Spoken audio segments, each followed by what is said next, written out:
Hello! இன்னைக்கு நம்ம வந்து பேபி கார்ன் ஃப்ரை பண்ண போறோம். சைனீஸ் ஸ்டைல்ல பண்ண போறோம். இந்த பேபி கார்ன வந்து நான் க்ளீன் பண்ணி சுடு தண்ணீல கொஞ்சம் உப்பு போட்டு ஒரு 20 மினிட்ஸ் ஊற வைக்க போறேன். ஸோ இப்போ இது வந்து 20 மினிட்ஸ் ஆயிடுச்சு. ஸோ இப்போ இந்த வாட்டரை வந்து ஸ்ட்ரெயின் பண்ணி எடுத்துக்கலாம். ஸோ இப்போ நல்லா தண்ணி வடிகட்டி எடுத்துட்டேன். இப்போ இந்த ஸ்வீட் கார்ன் எடுத்து இது மாதிரி க்ராஸாக, ரொம்ப மெலிசாவும் வேண்டாம், ரொம்ப திக்காவும் வேண்டாம். ஸோ இந்த அளவுக்கு நம்ம வெண்டைக்காய் கட் பண்ணுற மாதிரி இந்த மாதிரி கட் பண்ணி எடுத்து வச்சுக்கலாம்.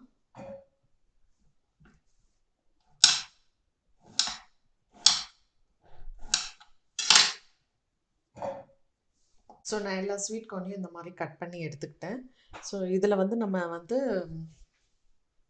நான் வந்து 2 டேபிள் ஸ்பூன் மைதா மாவும் 2 டேபிள் ஸ்பூன் கார்ன்ஃப்ளவரும் கலக்கி எடுத்து வச்சுருக்கேன். ஸோ இதை வந்து இதில் போடணும்.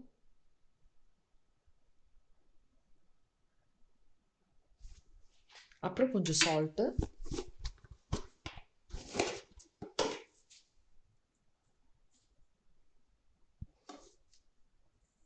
இது வந்து ஃப்ரை பண்ணணும். ஸோ ஃப்ரை பண்ணும்போது பசங்க சும்மா ஃப்ரை பண்ணதை கூட சாப்பிட்டுப்பாங்க. இல்லை இது ஒரு சாஸ் ரெடி பண்ணணும். ஸோ 2 விதமாக சாப்பிட்லாம். ஸோ இதை வந்து இந்த மாதிரி டாஸ் பண்ணணும்.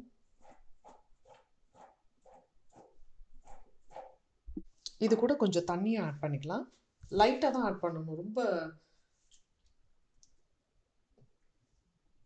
ரொம்ப ஆட் பண்ணிட்டிங்கன்னா ஃப்ரை பண்ணும்போது கஷ்டமாக இருக்கும்.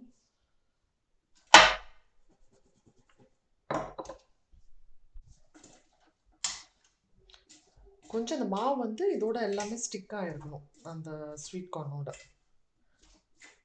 ஃப்ரை பண்ணும்போது உங்களுக்கு நல்ல கிறிஸ்பியாக இருக்கும். நீங்கள் ஃப்ரை பண்ணும்போதே பாதி காலி ஆகிடும். பசங்களுக்கெல்லாம் ரொம்ப பிடிக்கும். ஃப்ரை பண்ணது அப்படியே கூட சாப்பிட்லாம், இல்லை ஒரு சாஸை ரெடி பண்ணணும். ஸோ இது வந்து கொஞ்ச நேரம் ஊறட்டும். அப்புறம் நம்ம எண்ணெய் சூடு பண்ணி இதை பொரிச்சு எடுத்துக்கலாம். இப்போ நம்ம இந்த ஸ்வீட் கார்னை ஃப்ரை பண்ணி எடுத்துக்கலாம். ஸோ ஆயில் காஞ்சிடுச்சு. இது வந்து நல்லா கிறிஸ்பியாக ஃப்ரை பண்ணி எடுத்துக்கணும்.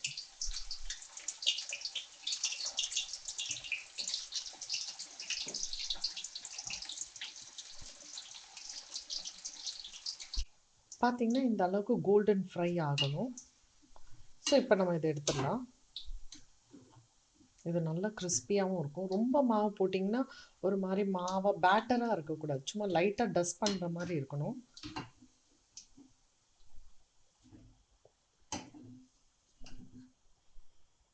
இப்போ பார்த்தீங்கன்னா இதெல்லாம் நல்லா கோல்டன் கலரில் ஃப்ரை பண்ணி எடுத்து வச்சுட்டேன். Sweet corn, baby corn, sorry sweet corn கிடையாது, பேபி கார்ன்.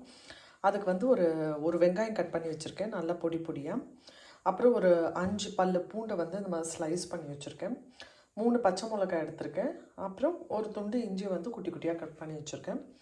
அப்புறம் இது பார்த்திங்கன்னா டொமேட்டோ பியூரே, அது வந்து ஒரு 2 டேபிள் ஸ்பூன் எடுத்து வச்சுருக்கேன்.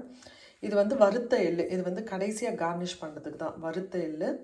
அப்புறம் இந்த ஸ்ப்ரிங் ஆனியன்ஸ், இது வந்து ஒரு சிட்டிகை வந்து சுகரை ஆட் பண்ண போகிறோம். நம்ம குக்கிங் பண்ணும்போது ஒரு சுகர் கிளேஸ்க்காக இந்த ஒரு சிட்டிகை சுகர் வந்து ஆட் பண்ண போகிறோம். ஸோ எப்படி பண்ணுறதுன்னு பார்க்கலாம் வாங்க. ஸோ பேனை ஆன் பண்ணிவிட்டேன். இப்போ ஆயில் போட்டுக்கலாம். 1 டேபிள் ஸ்பூன், இன்னொரு table spoon, 2 table spoon oil போட்டேன்.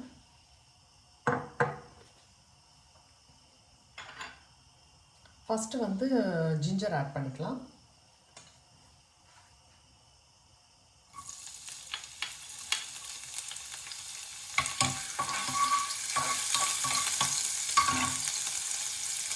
அப்புறம் பச்சை மிளகா,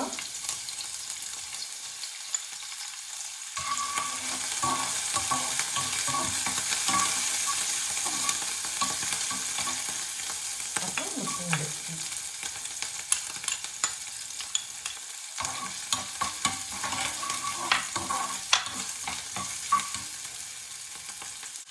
ரொம்ப வதக்க வேண்டாம். இந்த பூண்டு வந்து கொஞ்சம் லைட் ப்ரௌன் ஆகணும்.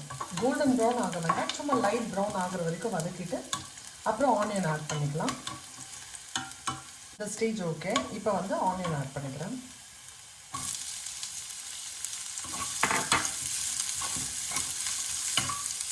வெங்காயம் பார்த்திங்கன்னா ஓரளவுக்கு வதங்கணும், அப்போ தான் நல்லாயிருக்கும்.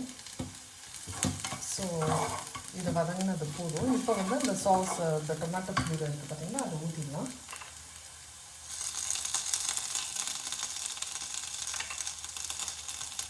உங்கள்கிட்ட டொமேட்டோ சாஸ் இல்லைன்னா நீங்கள் டொமேட்டோ கெச்சப் கூட யூஸ் பண்ணிக்கலாம். டொமேட்டோ கெச்சப் யூஸ் பண்ணிங்கன்னா அந்த சுகர் வந்து நீங்கள் ஆட் பண்ணணும்னு அவசியம் இல்லை, ஏன்னா அதுலேயே ஸ்வீட் இருக்கும். நம்ம ஃப்ரை பண்ணி வச்சுருக்க ஸ்வீட் கார்ன் எடுத்து இது போட்டுடலாம்.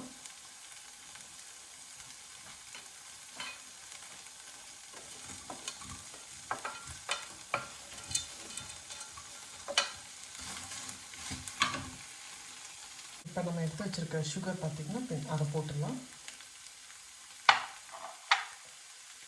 பார்த்திங்கன்னா அவ்வளோதான், ரெடி ஆகிடுச்சு. இது வந்து சூடாக சாப்பிட்டா தான் நல்லாயிருக்கும். ஸோ அந்த ஸ்ப்ரிங் ஆனியன்ஸ் கொஞ்சம் போட்டுறேன், அப்புறம் இந்த எள்ளு போட்டுறேன்.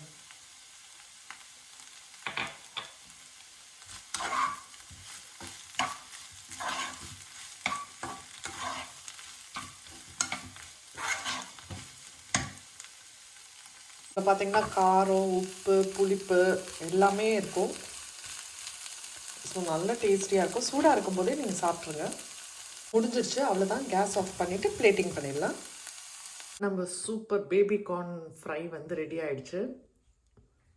பார்த்திங்கன்னா எல்லாமே இருக்குது. பார்த்திங்களா, செசமி சீட் போட்டிருக்கேன், ஸ்ப்ரிங் ஆனியன்ஸ் மேலே கார்னிஷ் பண்ணியிருக்கேன். ஸோ நீங்கள் இதை ட்ரை பண்ணி பாருங்கள், கண்டிப்பாக உங்களுக்கு பிடிக்கும்னு நினைக்கிறேன். தேங்க்யூ.